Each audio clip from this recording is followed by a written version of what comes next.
Ano, 2024, simulan na natin to. Let's go!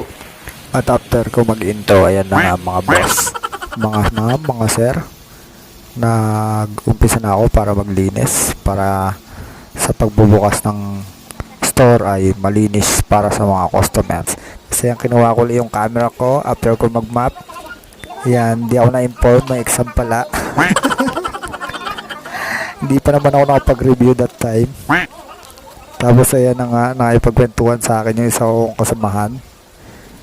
Actually day off ko that time, pero pinili ko pumasok para mag-grind. Kasi nga maraming bayarin, kailangan tumirada ng tumirada, bumanat ng bumanat. Sayang din kasi double pay. Charot lang. Akala ko kasi mag-isa lang yung kasama ko, kaya sasamahan ko sana siya. And nagulat ako, na surprise ako. 4 pala kami that time.